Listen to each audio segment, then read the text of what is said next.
All right, Whitney. So I've gonna try and put together a video for you on making pizza dough. Um, the ingredients are pretty simple. It's just putting everything together is where everything seems to get messed up. So what I like to do is get your stand mixer bowl in a scale, just like that. Okay, we'll turn that on and we'll do everything by weight. There's a website you can go to, or you could just type this in, called Layman Pizza Dough Calculation Tool. This is a very good tool. It's an interactive tool. Use Internet Explorer to use it because it uses the Flash player and sometimes Google Chrome and some other like Firefox, it has issues opening it up. But what you can do is basically dial in, exactly how many pizzas you want to make, how many dough balls, hydration, ask you yeast, salt. I highly recommend oil and sugar especially for your home baking. And that's because our ovens don't get as hot as like a commercial oven does for like a pizza place where they can get it up to 700-800 degrees. So by adding some sugar and some oil, that'll help brown your crust and get it crispy.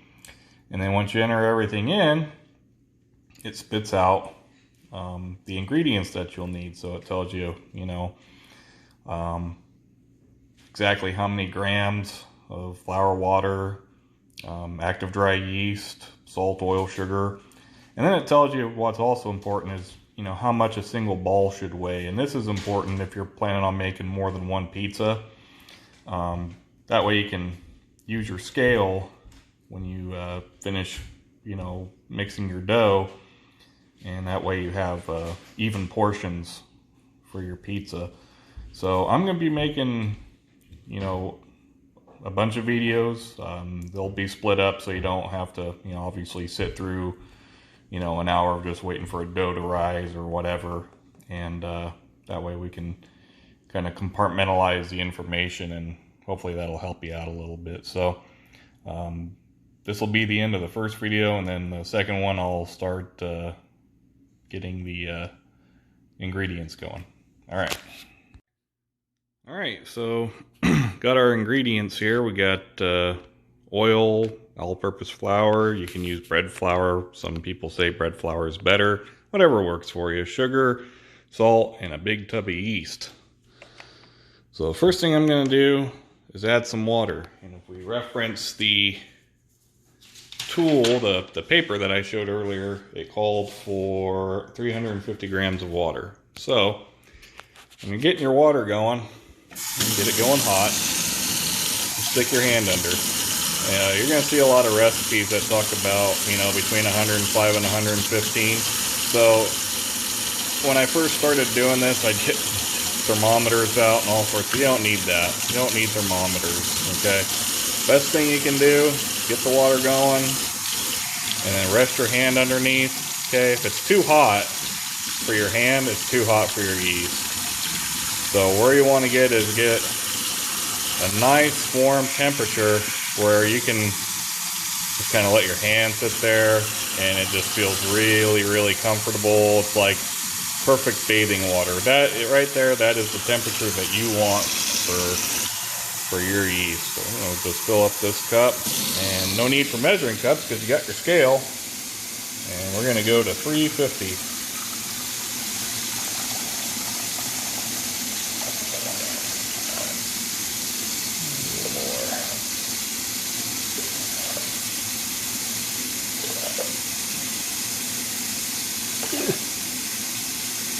Close enough. Don't worry about, trying to get 5 significant digits or something like that. It is a calculated thing, but 3 grams of water isn't gonna, break the bank on you for these pizzas. It's close enough. So next I'm going to put in the sugar, and it called for 11 to 12 grams of sugar. So I'm going to take a little bit of sugar here, right there, and I'm going to zero out my scale. Sorry, I kind of had to use my camera hand for that, and we're just going to put it in.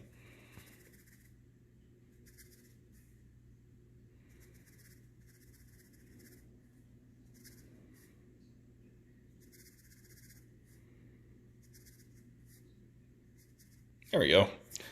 So once you got your sugar in, just put your hand in and just kind of move it around a little bit and get it so the sugar dissolves in the water. No big deal.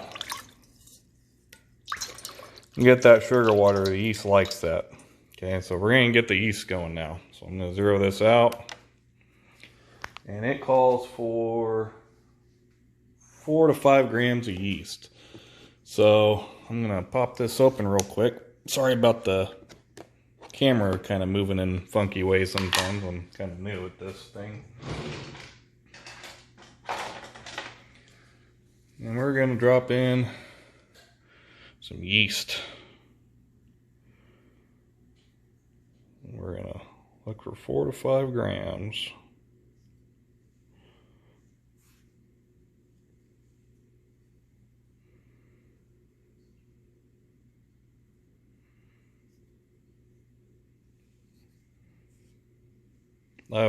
For me personally, I always go on the higher side, but you know, whatever. That's probably good. Once you got your yeast in there, just kind of stir it around again. Stir, stir, stir.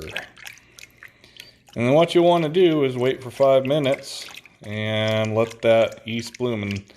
And it's not required to make the dough rise, but it's a good thing to do because it'll let you know if your yeast is dead.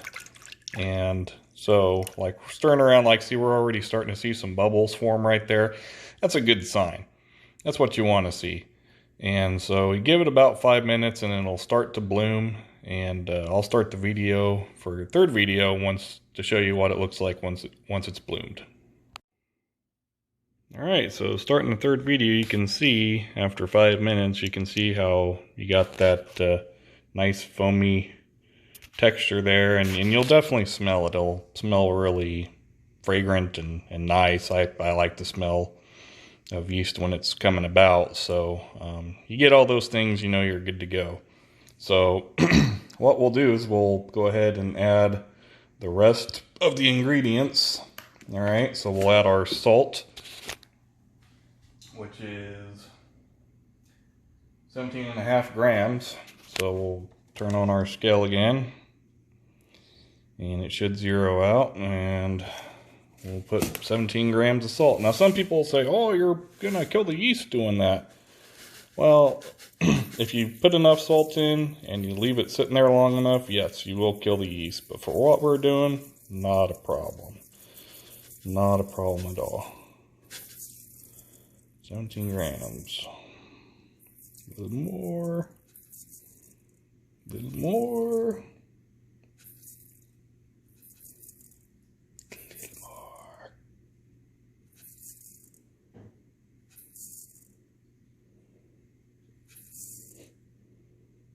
There we go. Had to think about it. Okay, so we added our salt, 17 grams, zero it out, and a little bit of oil. So it's calling for about 11 grams. So we get our oil. Some people say don't use extra virgin olive oil. Whatever. Whatever you want. You want regular olive oil, no problem. And it just takes a little bit. Yeah, that's good. Good enough. So now we got our water, our sugar, our oil, our salt, okay? And all that's left now is to start putting flour in. So what I'm gonna do is I'm gonna take this bowl and I'm gonna transfer it over to the stand mixer. Got a dough hook on, it's ready to go. Okay, give it a couple little bumps there. I'm gonna bring the thing down, lock it in. I'm gonna stir those ingredients together. Okay, I like to do all the ingredients besides the flour because I've had it happen in the past where I would not do that, and I'd mix all the dry ingredients together, and then when I made my dough, I would see a clump of yeast off to the side, and I'm like, oh, that's not good. So I always kind of mix these things all together and get them all nice and emulsified, mixed together, looking good. And as you can see, that's looking good right there. That looks all mixed up. We're ready to go. So now my recipe calls for 583 grams of flour. So what I'll do, I'll dry this off real quick. Okay, is what I'll generally do is I'll get a bowl, you know, and just any standard bowl. Yeah, that'll work right there. Okay, pop open the flour. It looks like I got some salt on the lid. Pop it open, got the bowl on there, we'll zero it out. And what I'll normally do is just go, you know, a little bit at a time. So I'll put in a cup's worth, and just for a quick calculation, a cup of flour is 120 grams. So I'll start with 1 cup of flour. So I got 53, 86. Oh, Ashley says hi. I'm making this for Whitney. And close enough, 122. So what I'll do is I'll take this and I'll start getting this thing going. Turn it back on. And usually I set it, yeah, right there about 2. That'll work. Take the bowl and then just kind of slowly tap it in there.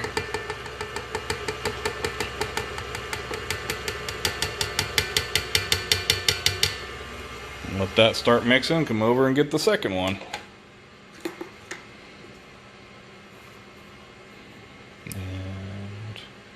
And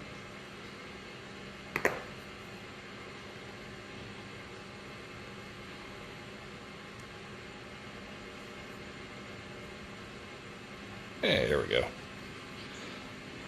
So start putting that in.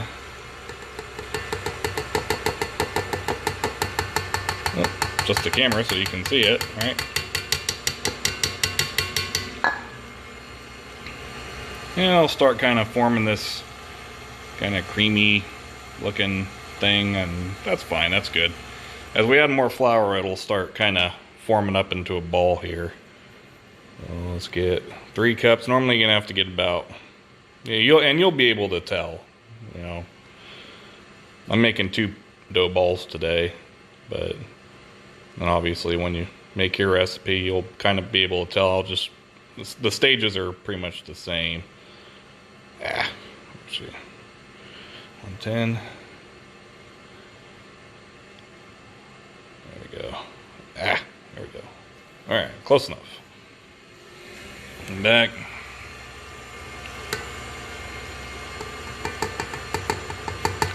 You don't want to dump too much in there. I do this because that thing's spinning around, and if you dump it all in, it's going to start tossing flour everywhere, and it makes a big mess.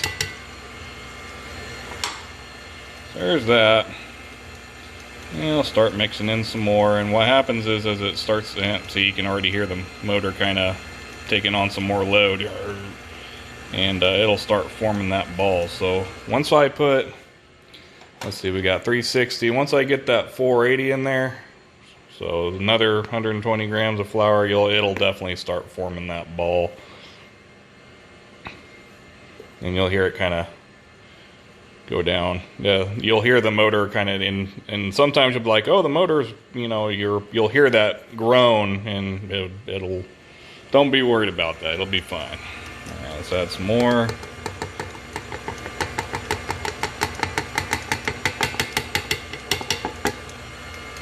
There we go.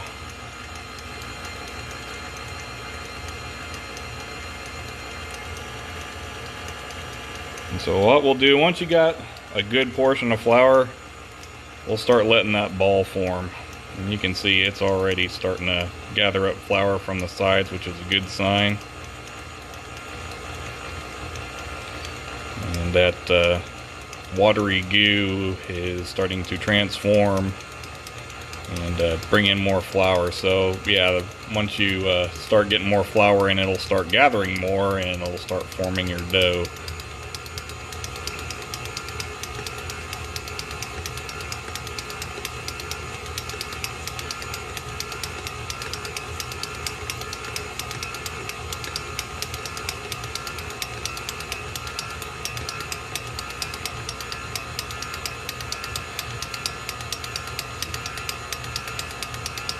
And what'll happen is, you see, it started forming the dough and then it started kind of sticking to the bottom and the walls again. Now we'll start adding the rest of our flour.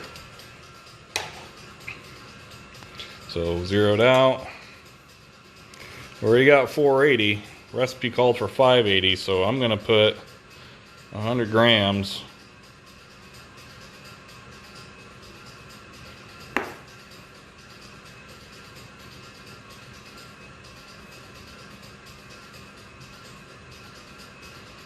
There we go. Good. Close enough. And what I'm going to do is start just little by little. Put it in. Once you put it in, it'll start speeding up again. Because it'll...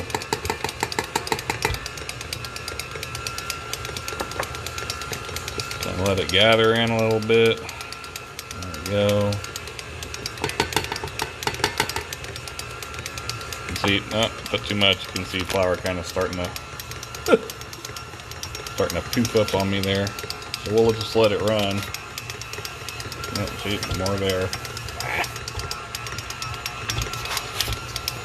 Make sure this is locked down right here, because once the dough ball really starts to form, this thing wants to jump. I'll sometimes put my hand on top there just to keep it from doing that.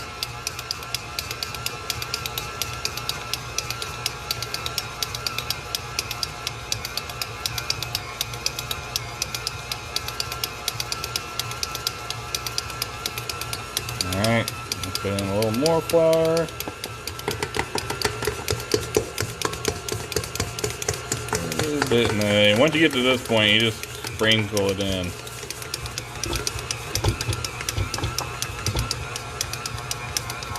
And once all the flour gets picked up, then what I'll do is I'll actually increase the speed. Make sure your arm is on this when you do this, but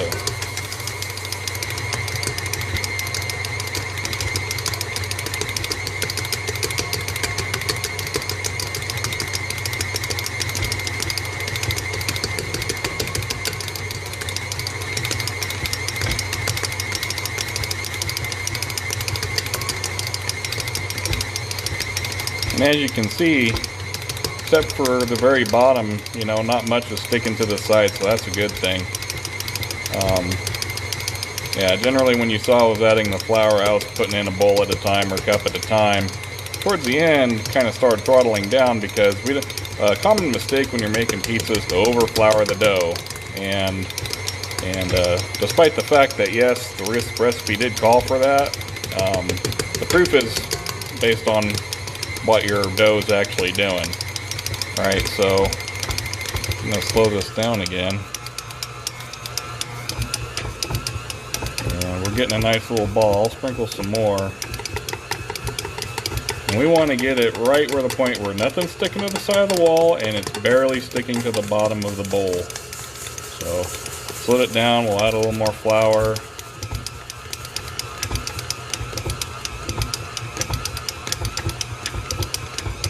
Put my arm back on the top and see how it wants to jump around a little bit. And once the dry flour has been kind of picked up, we'll speed it back up.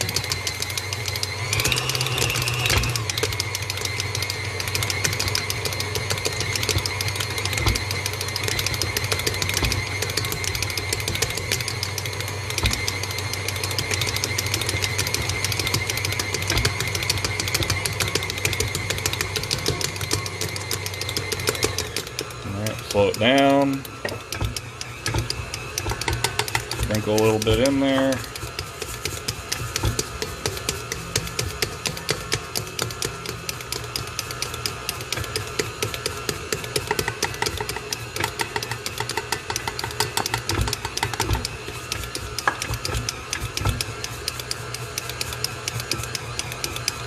all that dry flour picked up, speed it up.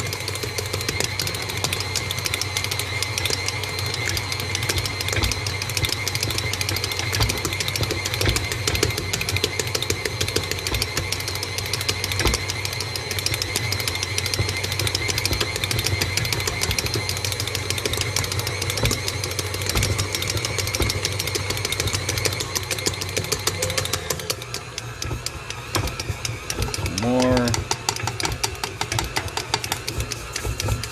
What I'm going to do with the rest of this flour is I'm going to have a wooden board right next to you.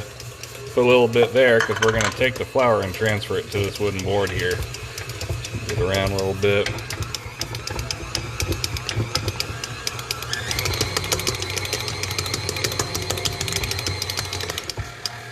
Maybe it does want all the flour. Let's see.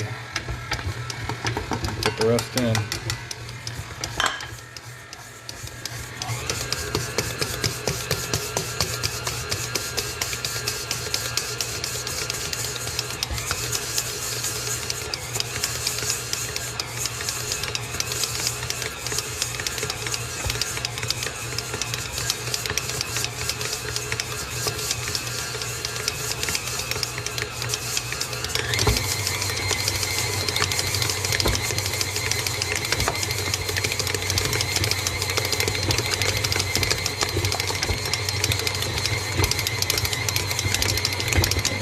Here, and yep, barely sticking to the bottom. How about that?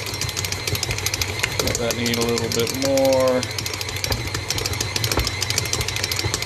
and we'll turn it off. So now, what I like to do, unlock it, pull it up right here, and I'll actually take the dough hook off. So I'm gonna move the camera over a little bit. I'm gonna need both hands to do this here. Sorry about the poor camera work. Really poor camera work. Wow, I'm really bad at this.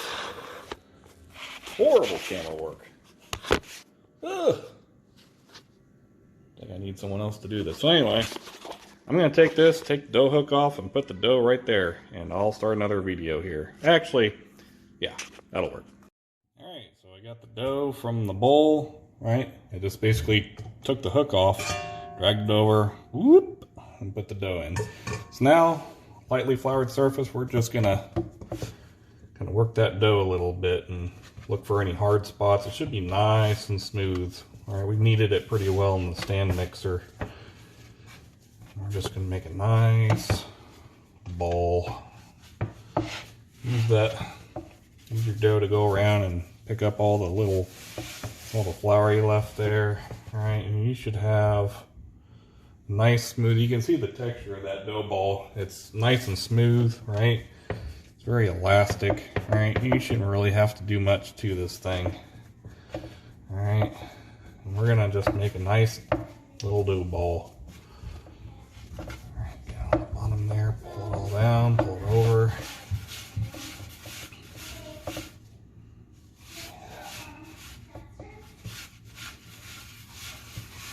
There we go. So nice, smooth, elastic dough ball. You do a little dimple there, and it starts popping right back up at you. That's a good sign. All right. So let's see.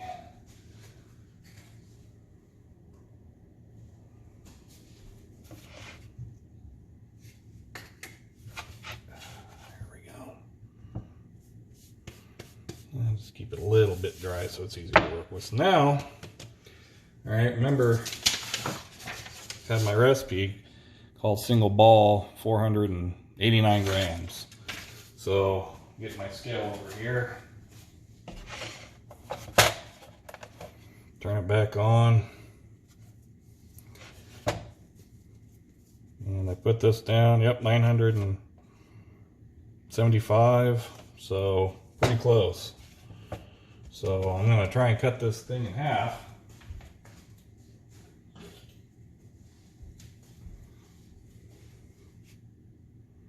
There.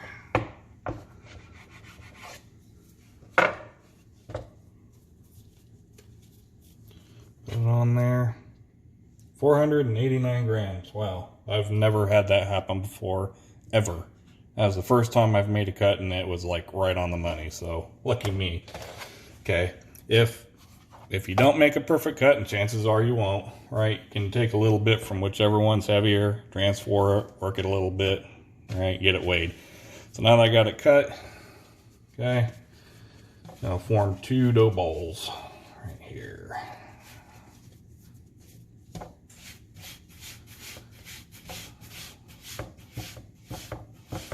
And there's one. Just to make it a little easier to work with.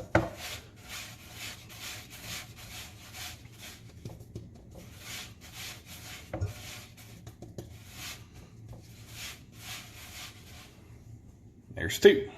All right, so now we want to put them in a container for them to rise.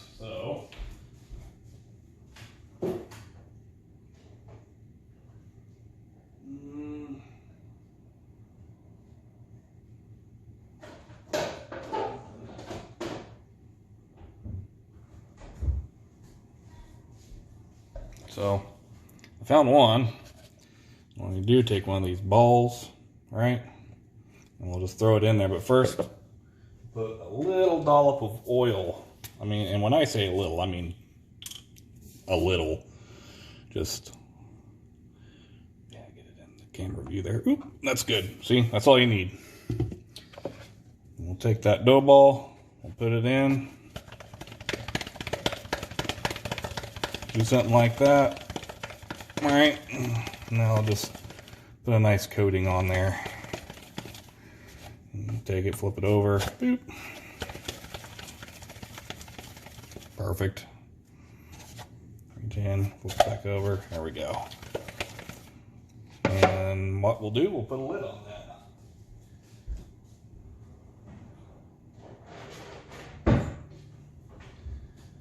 So we'll put the lid on. We'll just let it sit on the top. You don't want to press it down. Just take the lid, cover it. There you go.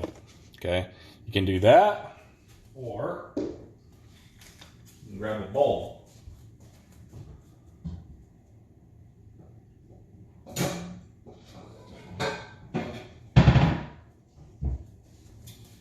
So if you don't have any big enough to, and you want to make sure if you're using Tupperware that you use a big enough one, because this dough is this ball will double in size. But if you don't have that, you can use a bowl. Same thing with the oil. Okay, just a little. Right there. That's all you need. And we'll take our ball right here, drop it in, and we'll just move it around. Some recipes say, oh, you need to paint the sides. That'll be all right. Turn it around, get back up. There we go. What we'll do is we'll put like a towel or something over that. Or you can use plastic wrap.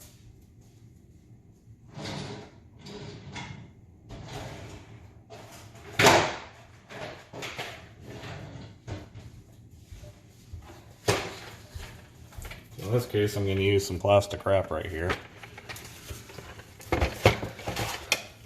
And you don't want to put it on like you're trying to protect, food or something. You're just putting it over just to kind of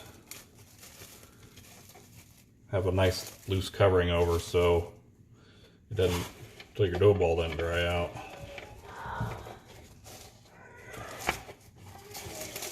There's one.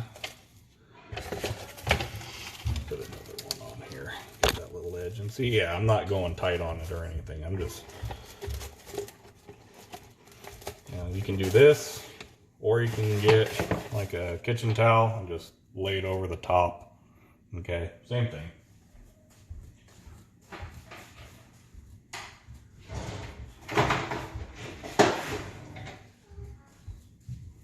So at this point you got 2 options. One, you can put the dough balls in the fridge, okay, and let them sit anywhere between 1 and 5 days. The taste of the dough will change. Mainly for the better if you do put it in the fridge and let it sit. If you do put it in the fridge, when you're ready to use it, you definitely want to pull it out and let it warm back up. Otherwise, it's very hard to work with. And yeah, just pull it out and let it come to room temperature or very close to it. So for today, I got to make these today. So I'm going to let these sit out. If you want to make them same day, still tastes great. But you do need to let the dough sit for an hour. So I'm going to show you a before picture, and the next video I start will show you the after. There. So there you got the befores. Alright, so next video will be, try and do it professionally. Next video will be the after. Alright, so after an hour our dough has risen, as you can see here. Very good. Now it's time to get the oven heated up. Metal little pizza dish here. Gonna put it in the oven. And we want to heat this up as hot as the oven will go. So for my oven, it goes to, I'm getting a little glare there, it'll go all the way up to 550. Depending on how high your oven will go, will change the cooking time for your pizza, but that's okay. Usually if it gets up to at least 450, you know, you'll probably be in good shape. So we want to heat the oven up, okay, and we want to heat up our pizza steel along with the oven as it's coming up. You ask, well, you don't ask, you might ask, but there's also pizza stones, which I love pizza stones. They work really good. The problem is if you drop them on a cloud, they will shatter into multiple pieces. So because of convenience, and not to mention when they get dirty, they're kind of hard to clean.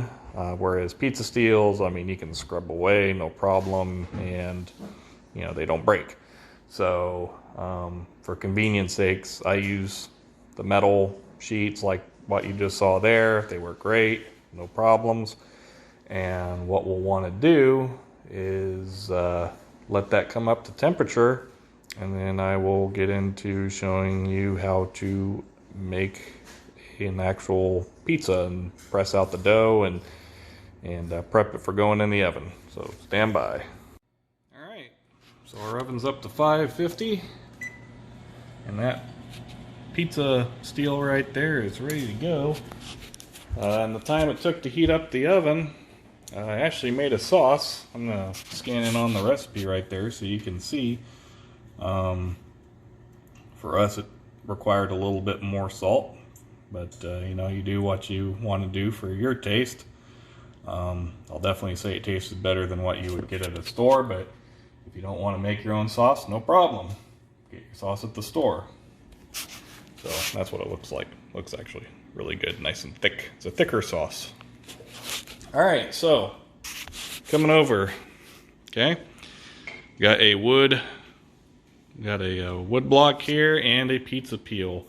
And I'm gonna say this, I've been trying to make a decent pizza for a while now, and this pizza peel is definitely a game changer for two reasons. One, you can get the pizza on and off the steel, and two, concerning the steel, allows you to heat up the steel in the oven, and I have found that to be a very important thing when it comes to having a crispier crust and having it form up better overall, rather than, you know, taking the steel, trying to lay the pizza out on the steel, then throwing it in the oven. It works like that, but you get a much better quality crust if you heat up the steel and then put it on by a peel. And before you go on Amazon looking for peels, know that Ashley and I have went online and we have ordered a pizza peel and a wire rack, which is set up over there because you want to put the pizza on a wire rack to cool. And what else? The steel.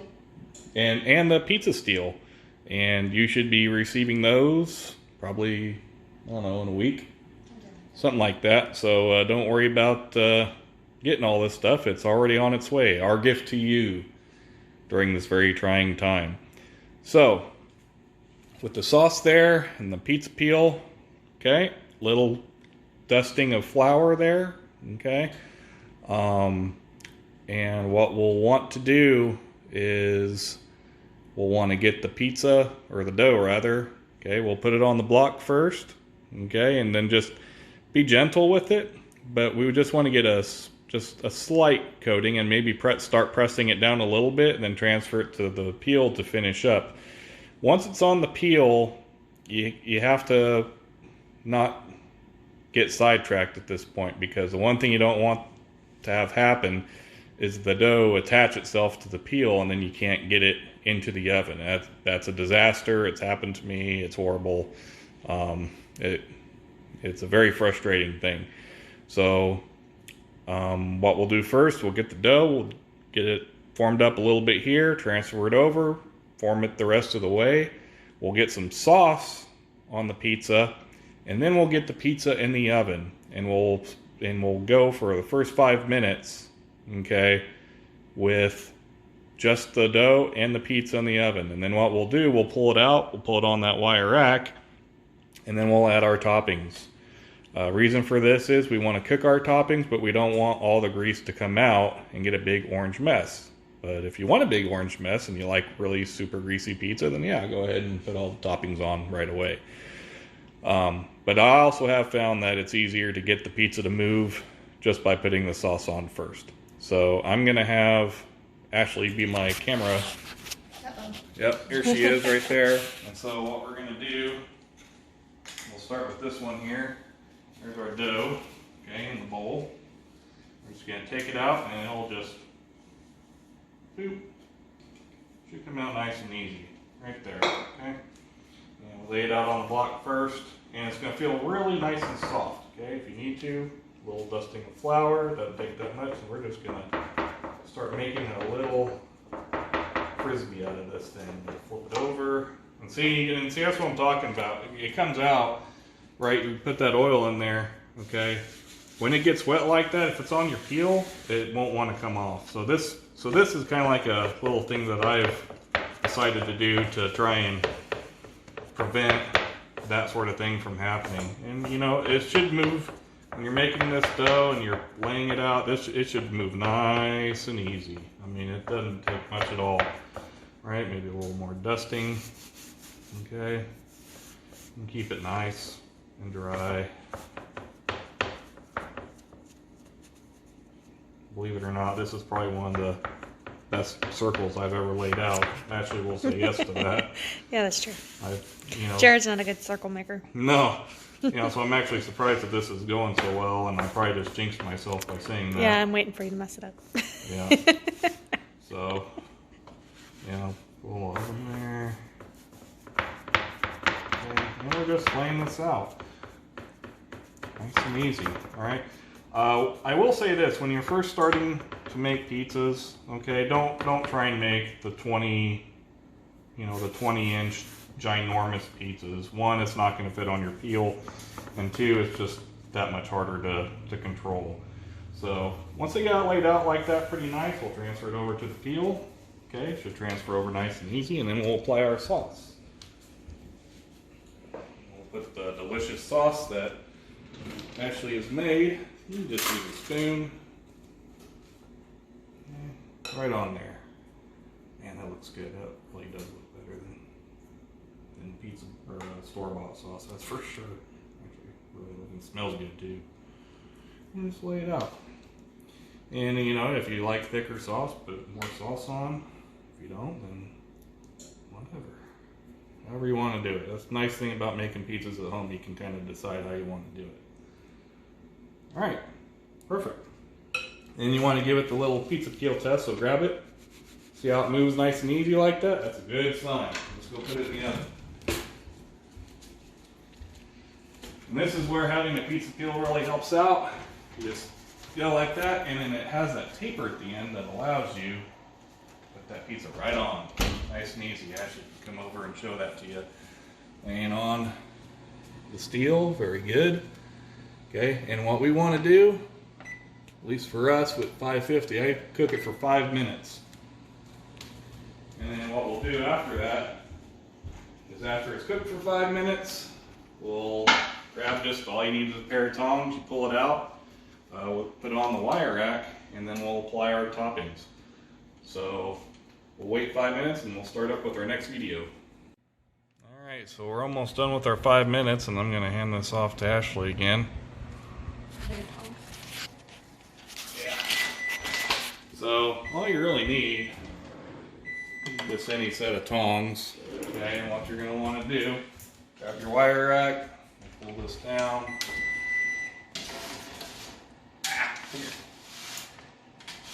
Just kind of put the pizza.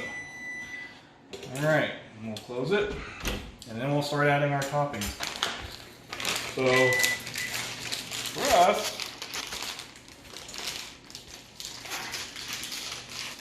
see video of me losing to provolone cheese there. So I like to play, I'll put wheat slices on here. Get some low moisture mozzarella. Low moisture. If you put high moisture in, or like wet mozzarella, it'll get the crust really soggy. This is putting part skin, whole milk mozzarella will have a different taste, but there's nothing wrong with part skin. Some people like the whole milk better. This will work just fine. And you can see the crust is already starting to brown, and that's why earlier in the earlier videos I talked about adding that sugar and adding that oil when you first made your dough. The pros, people that make it in bulk, right, they also have those ovens that get up really hot. But for home pizza making, those ingredients will help you out a lot as far as getting your crust right. And it already smells good. Doesn't it, honey? Mm-hmm. So, pretty simple. Little pepperoni pizza right there. What I'm going to do, grab it by the wire rack, open it up, and just kind of scoot it on there for a few more minutes. We'll set that for, I'll set it for 4. At this point, the crust will finish up, and what we're wanting to do is we want the cheese to melt, but we won't want to overcook the cheese to the point where it just starts spilling orange grease everywhere. Okay, so we'll let this go for about 4 or 5 more minutes, and then we'll pull it out, put it on the pizza rack, and you'll see the finished product. Excellent, thank you. Alright, so cooked even faster than I thought it would. I'm going to pull this out.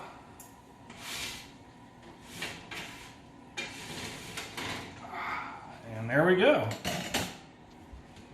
So we got a nice brown crust right there. If you look on the bottom side, ow, that's hot. If we look on the bottom side, you'll see that it's nice and cooked also. So that'll guarantee a crispy crust, and now we'll let it just sit on this wire rack and let that puppy cool down. Lots of bubbles if you're like Ashley, and me, honestly, I like bubbles too.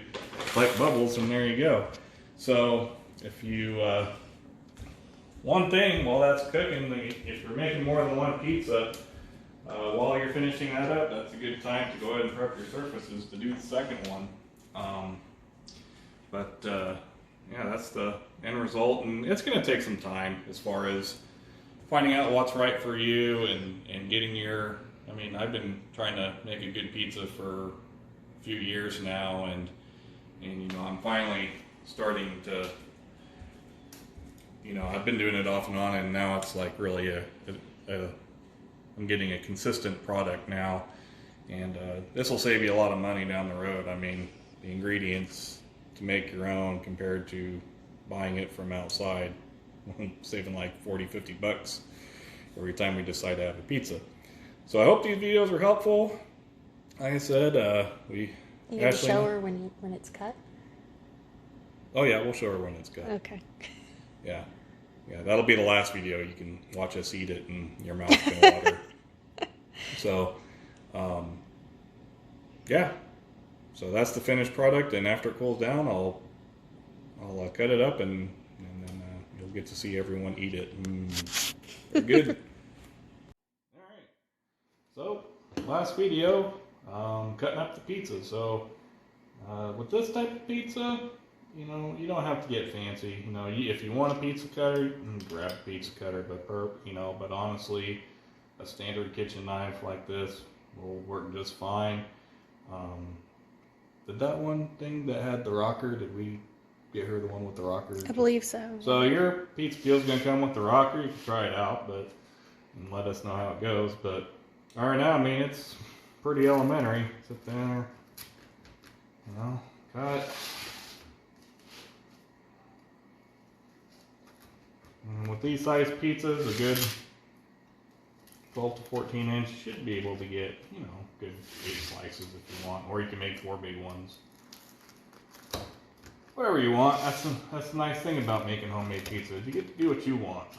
You can make it however you want.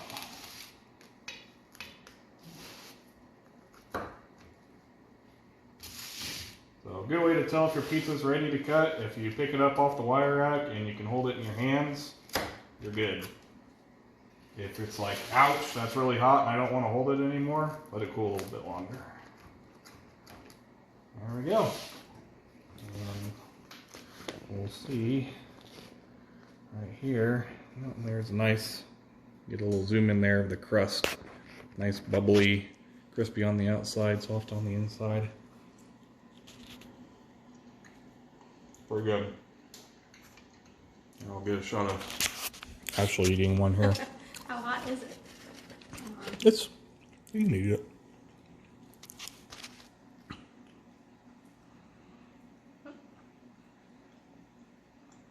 I like the sauce. Yeah, the sauce is good. So, oh, and turn that one more. So, whoop, yeah, there you go. That's a good quality crust right there. You get the nice bubbles. Ashley loves those, and I do too. So, hopefully this video was helpful, and hope those tools that we got you come in time, and hope you enjoy it. And if you have any other questions, just feel free to reach out. All right. Bye. Say bye. Bye. Bye.